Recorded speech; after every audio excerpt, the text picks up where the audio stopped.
Being a hotel manager is more than just taking care of bookings and serving food in rooms. It's about keeping cool when things around you seem messy. My name is Erica. I'm 32 years old, and I've handled many tough guests. But this guy, he was different.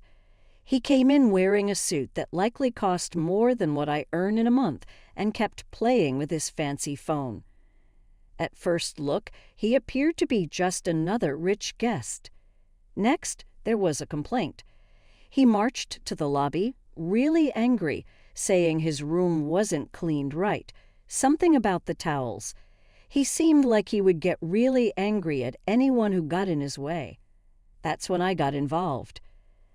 "I see that you're upset, sir." "I can handle this for you," I said, keeping my voice calm and friendly. He looked surprised, maybe because I wasn't rushing to say sorry. I sent someone to his room fast with clean towels and an apology. Issue fixed. When he returned later, he was calmer. "You did a good job," he said with a little nod of approval. "Thank you. We want to make you happy," I said with a smile. That was when we began to chat. His name was Logan, and he was more than just a businessman. He was someone who invested in cryptocurrency, whatever that was, and said he had made a lot of money. Now he was just going on a trip to see the world. I listened and nodded, thinking it was just the usual talk from a rich guy. The next day, after his city tour, he made a nice surprise for me. He arrived at the front desk with a small bunch of flowers. For dealing with the mess yesterday, he said, giving them to me. I laughed as I took the flowers. "Are you trying to make me feel shy or what?" I made a joke. "Maybe," he said with a nice smile. After that, it started happening every day. Each morning for the next few days, I would see a little bunch of flowers waiting for me on the desk. They weren't special, but they were kind. It was a good change from what I usually do. And then, just like that, it was time for him to leave. He had his suitcase and looked calm as he walked up to me one last time before he left. He looked at me and said, "Can I have your number?" I gave him my number without really thinking about it. But then something strange happened. I missed him. I missed our little chats and the flowers he left every morning. It was odd because I wasn't usually like this. A few days later, my phone rang and it was him. "Hey, Erica, how about dinner?" "I owe you for the amazing service, and I don't think the flowers were enough," he said. My heart started racing faster than I expected. "Sure, Logan. Dinner sounds great." "Fantastic. I'll pick you up at 9, he said. "Yeah, see you then," I replied, hanging up. I stared at my phone, wondering what I was getting myself into. Was this just a casual dinner, or was it something more? I wasn't sure, but I was definitely looking forward to seeing him again. At exactly 9, Logan showed up as promised. He wasn't driving anything flashy, just a nice car that didn't scream, "I'm rich," but you could tell it wasn't cheap. "So, where are we heading?" I asked, trying to sound casual as I buckled my seatbelt. "There's this little Italian place I know. Quiet, cozy, great food. You'll love it," he said as we pulled away from my apartment complex. The restaurant was exactly as he described, cozy and tucked away on a side street I passed 100 times but never noticed. We got a table in the back corner. The dim lighting and quiet setting made it perfect for a real conversation. As we settled in, Logan waved off the menus. "Let's just go with the chef's specials. Trust me." "Look at you, all adventurous," I teased. He chuckled. "Life's too short for boring food, Erica." Dinner started with light conversation, work, the weather, and other small talk. But as the dishes kept coming and the wine flowed, the conversation turned deeper. "So, Erica, tell me something," Logan said, leaning in with genuine curiosity. "What's it like managing an entire hotel on your own? It seems like a tough job." It's hectic, chaotic, I admitted. It's not just about managing bookings and dealing with complaints. It's about managing people, their needs, their problems. Some days I feel more like a therapist than a manager, I said, stirring my pasta. Logan nodded, sipping his wine. Sounds intense. Must feel good, though, knowing it all works smoothly because of you. It does, I said. But enough about me. What about you? Traveling around and investing in crypto sounds like a big risk. He laughed, a deep, warm sound. It's a calculated risk, Erica. But yeah, it's a gamble. I've won some, lost some, but I'm ahead overall. It's all about knowing when to hold on and when to let go. I raised an eyebrow. Sounds like you're talking about more than just money. Maybe I am, he replied, his eyes locking with mine for a moment that felt longer than it should. Then he shifted the topic. What about family, Erica? Do you have anyone besides your sister? The question caught me off guard. Family wasn't something I liked to talk about. It's just Kate and me. My parents passed away in a car accident when I was 23. I had to grow up fast and take care of Kate. She's all I've got. Logan's face softened. That's tough, taking on all that responsibility. You're strong, Erica. Not everyone could handle that. The conversation flowed easily after that. Logan opened up about his family, strained relationships, high expectations, and why he preferred being on the road. It's simpler this way. Less drama, he said. We ended dinner laughing over a shared dessert, the earlier awkwardness melting away. On the drive home, the city lights blurred past, casting flickering shadows in the car. I really enjoyed tonight, he said as he pulled up in front of my apartment. It felt real. Me too, Logan. It was nice to just talk, you know. No pretending, I said. He smiled, a slow, easy smile that seemed to light up his whole face. Exactly. So, how about we do this again Sunday? I didn't even hesitate. Yeah, I like that. As I got out of the car, I realized I was smiling too. It felt good, easy, like maybe I was stepping into something special. But I brushed the thought aside as I headed to my apartment. The night still felt young, and my heart was a little lighter than before. The weeks flew by like cars on a busy highway. And before I even realized it, Logan and I weren't just dating anymore. We were engaged. Yet engaged? It sounded crazy, but it felt right. When you're on cloud 10, you don't really notice how fast everything is moving. Not long after Logan proposed, he moved into my apartment. One night, while we were lounging on the couch surrounded by Chinese takeout boxes, he brought up the wedding. Erica, I've been thinking. We should go big for our wedding. You deserve a day as beautiful as you are, he said, serious as ever. I laughed so hard a piece of fried rice almost flew out of my mouth. Big, huh? What are we talking about? Because my idea of big is adding an extra scoop of ice cream to my sundae. But Logan wasn't joking. No, really, Kim. I mean a proper celebration, something unforgettable. Here's the plan. You chip in $70,000 for the wedding, and I'll cover the honeymoon. We'll stay at the fanciest hotel in the world, and after that, I'll buy us a house. A place to start our life together. It sounded like a dream, and even though it was a lot of money, I didn't hesitate. I was head over heels, caught up in the magic of it all. All right, let's do it, I said.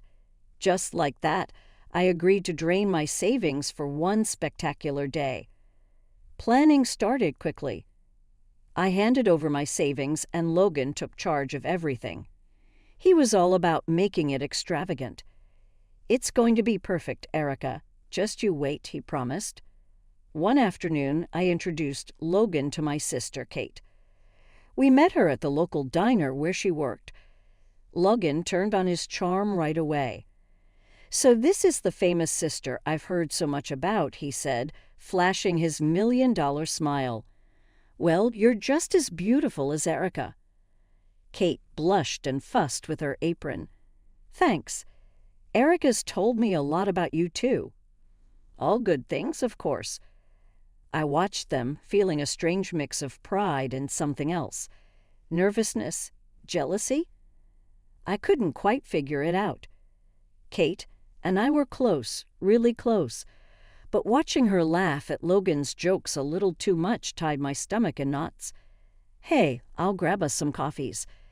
"Be right back," Logan said, heading to the counter and leaving Kate and me alone at the booth. "You like him, huh?" Kate nudged me, keeping her voice low. "I do," I admitted.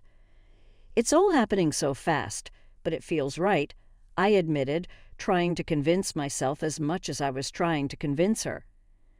The rest of our visit was light and cheerful, but Logan's words about the wedding and his compliment to Kate kept replaying in my mind. The weeks leading up to the wedding were a whirlwind of activities, color swatches, cake tastings, and endless to-do lists. Logan threw himself into the planning with so much energy that it was both sweet and, honestly, a little overwhelming. As the big day got closer, I felt excited, but also a bit anxious. Not about marrying Logan, but about making sure everything went perfectly. One sunny afternoon, I stood on a pedestal at a bridal boutique, surrounded by mirrors. The shop assistant fluffed the train of a gown I was trying on. The dress was beautiful, no doubt, but I wasn't sure if it felt like the one. "You look stunning, Kim." "This has to be the dress." My best friend, Sophie, gushed from her seat in the corner of the fitting room. I turned slightly, looking at the lace details. "I don't know, maybe it's too much. I don't want to look like a giant cupcake." Just then, laughter rang out from the fitting room next to mine, familiar laughter. I peeked around the curtain, and there she was, Kate, standing on a pedestal wearing a bridal gown. She looked, well, like a bride. "Kate, what in the world are you doing in a wedding dress?" I stammered, my confusion and surprise clear in my voice. She spun around, her eyes wide when she saw me. "Oh, Kim, it's not what it looks like. I was just trying it on for fun, you know. Seeing what it feels like." "For fun," I repeated, my brain struggling to make sense of the situation. "Yeah, just a bit of pretend. I mean, when else am I going to wear something like this?" she said with a laugh. But it sounded strange. She wouldn't meet my eyes. We left the boutique with no decision on my dress, but the image of Kate in that gown stayed with me. It followed me all the way home. At dinner, Logan noticed my quiet mood. "Something on your mind, babe?" he asked, handing me the salt. I shook my head and poked at my food. "It's nothing, just wedding jitters, I guess." Later that night, as I lay in bed staring at the ceiling, the memory of Kate in that wedding dress wouldn't leave me. Her excuse, "Try it on for fun," didn't feel right. It was like a puzzle piece that didn't quite fit, no matter how hard I tried to make it work. But what could I do? Accuse my sister of something just because of a gut feeling. The next day, I decided to stop by the diner where Kate worked. She was wiping down tables, her back to me. Something about her posture made me pause. I walked up to her casually. "Hey, sis," I said, trying to keep my voice light. She turned around, her smile bright and cheerful. "Kim, what brings you here?" "More wedding planning chaos." "Something like that," I replied, leaning on the counter. "Actually, I wanted to ask you about yesterday. The whole wedding dress thing, was it really just for fun?" Her smile faltered for just a split second before she quickly recovered. "Yeah, of course. What else would it be?" I studied her face, looking for the little sister I thought I knew so well. "Just checking. You'll tell me if there's more to it, right?" "Of course," she said, but her reply came too quickly, too rehearsed. "Don't worry about me, Kim. I'm just happy for you, really." As I left the diner, a heavy feeling settled in my chest. Something didn't feel right. I could sense it. But digging into something that might tear everything apart so close to my wedding felt risky. Was I ready to face the truth? Not yet, I decided. Not yet. The next morning was chaotic as usual. Logan rushed out for his meetings, but today he left something behind, his phone. It buzzed nonstop on the kitchen table, lighting up with notification after notification. Curiosity nagged at me. It felt like the universe itself was telling me to look. I hesitated, but then I picked it up. To my surprise, there was no password. Odd for someone so tech-savvy, but Logan always said he had nothing to hide. The screen lit up with a message from an unsaved number, yet one that was all too familiar. "Can't wait to see you later. Yesterday was amazing." My stomach dropped. A reply from Logan followed. "Me too. I hate hiding like this, but soon we won't have to." My hands shook. This couldn't be real. There had to be an explanation. I scrolled through their messages, each one feeling like a dagger to my chest. The affectionate nicknames, the secret plans, the inside jokes. And then I saw it. A selfie. Logan and Kate, my own sister, sitting together at a cafe I'd been to countless times with both of them. They looked so happy, laughing as if they had no care in the world.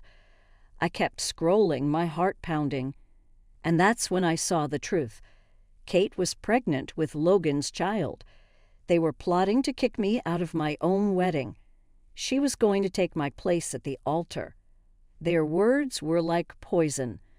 They mocked me, called me a fool, a naive cash cow.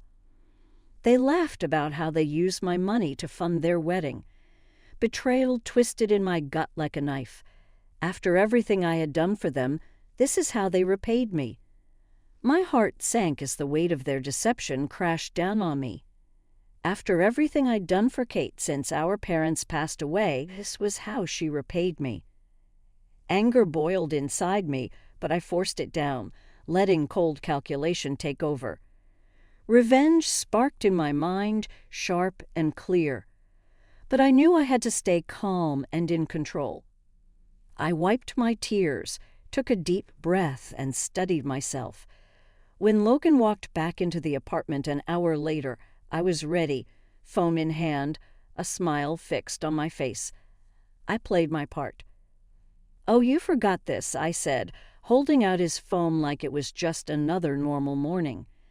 Logan looked relieved as he grabbed it. "Thanks, babe. Thought I'd lost it for good." He tried to joke, but there was a nervous edge to his laugh. "You didn't look through it, did you?" he asked. "Why would I?" I replied, keeping my voice light. "Trust is key." "Right," Logan echoed, his eyes flickering with something. Was it guilt? He kissed my forehead, a gesture that felt hollow. "I'll see you tonight. Love you." "You love you too," I said, forcing the words out, even though they tasted bitter. As soon as the door shut behind him, my smile crumbled. Alone, I let the act fall away, but not my resolve. They thought they could fool me, use me, and toss me aside. No, I was going to turn their betrayal against them. They wouldn't see it coming. The wedding day arrived, bright and sunny, like something out of a fairy tale. But this wasn't a happy story. This was a dark one. As I stood next to Logan in my pristine wedding gown, every guest whispered about how perfect we looked together. None of them knew what was about to happen. Just as we were about to exchange vows, a commotion at the back of the room made everyone turn. There she was, Kate, my sister, wearing a wedding dress and looking breathless, as if she'd run the whole way. She didn't stop to explain or apologize. She pushed through the crowd, heading straight for us. "Sorry I'm late," she said, her voice loud enough for everyone to hear. "But I couldn't let this happen without telling you the truth. I deserve to be here more than she does." Kate announced, glaring at me. Then she turned to Logan, her eyes shining with a desperate kind of triumph. "Tell them, Logan. Tell them about us and the baby." Logan chuckled, the sound echoing mockingly through the now silent room. He looked at me with a cruel smirk. "Thanks, Erica, for putting together such a beautiful wedding. It's everything we wanted." The guests gasped, their shocked whispers quickly turning into a loud buzz of disbelief. I kept my smile calm and steady, stepping back with grace. "Oh, I don't mind being a guest at the spectacle," I said, my tone cool. Logan and Kate exchanged confused glances, clearly thrown off by my reaction. Their moment of triumph didn't last long, though. The door swung open, and an older woman stormed in, her eyes blazing with fury. She marched straight down the aisle, her voice cutting through the room. "I hope you're enjoying your wedding, you lying cheat," she yelled, pointing at Logan. Logan's face drained of color, his eyes widened in shock. "Kim, what are you doing here?" "I'm his wife," Kim declared, turning to the stunned crowd, "and the mother of his daughter, whom he hasn't supported in months." Kate stumbled backward, her face pale, as her dream wedding crumbled before her eyes. She glanced at me, then at Logan, her expression breaking into despair. I stepped forward, my voice loud and clear so everyone could hear. "I hired a private investigator when I started suspecting something was off. Turns out our dear groom here isn't just a cheater. He's a con artist. His so-called investments, failures, his debts, through the roof, and yes, he's still married with a child he's been neglecting." The room fell into a heavy silence, broken only by Kim's angry sobs and Kate's quiet whimpers. Logan tried to speak, his mouth opening and closing, but the disgusted stares from the guests and the raw betrayal in Kate's eyes left him stumbling over his words. I turned to the crowd, my voice steady despite the chaos. "I loved him. I trusted him. I was a fool. But today I'm taking back control of my life. This wedding, this mess, it's all his doing. Let him face the consequences." After that, chaos exploded. Kim, the furious wife, demanded answers. Guests shouted questions, and Kate sobbed as the full weight of Logan's betrayal hit her. The disaster of the wedding day was bad enough, but the surprises weren't over. Right after Kim had exposed Logan's lies, another pair stormed in, Logan's parents. They looked like they'd been hit by a storm of disappointment. The room fell silent as Logan's father stepped forward, his voice booming with anger that echoed off the walls. "I just found out about the disgusting things my son has done," he said, his words dripping with disdain. "Not only has he deceived Erica, trying to humiliate her in front of us all, but he's been hiding his marriage to Kim, whom he abandoned."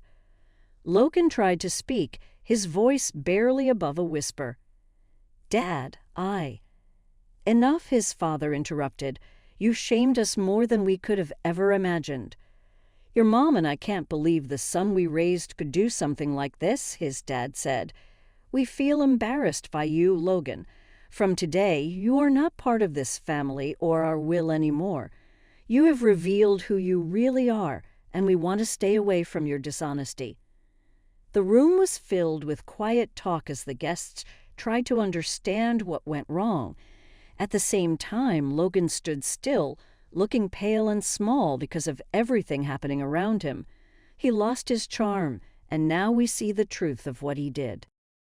The following day, I met with a lawyer. I took legal action to recover the $70,000 I invested in what was meant to be our wedding. The court looked at the proof I had and quickly understood that Logan was not telling the truth. They decided in my favor. He had to pay back every cent. But his problems didn't stop there. Kim was not going to let him get away easily either. She started her own lawsuit, asking for her money back and also for support for their daughter, who Logan hardly recognized. She really wanted him to face the consequences for all the hurt and neglect he had caused. The last I heard, Kim was trying to make Logan take responsibility for all the bad things he did. Seeing him break down because of his own lies and deal with what he did gave me a mixed feeling of closure. I lost $70,000, but getting it back felt like getting my dignity and control over my life again.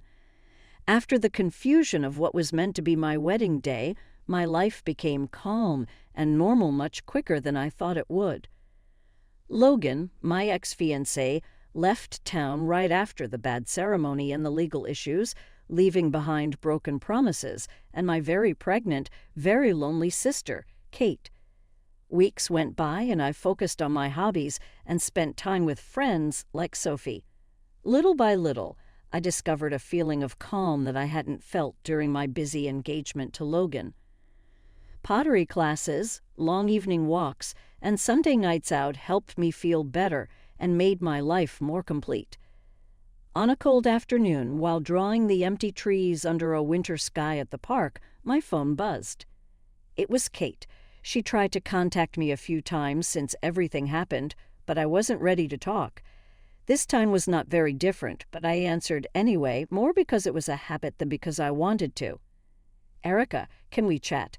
Kate's voice was gentle, nearly a whisper, and I could sense the tension in it.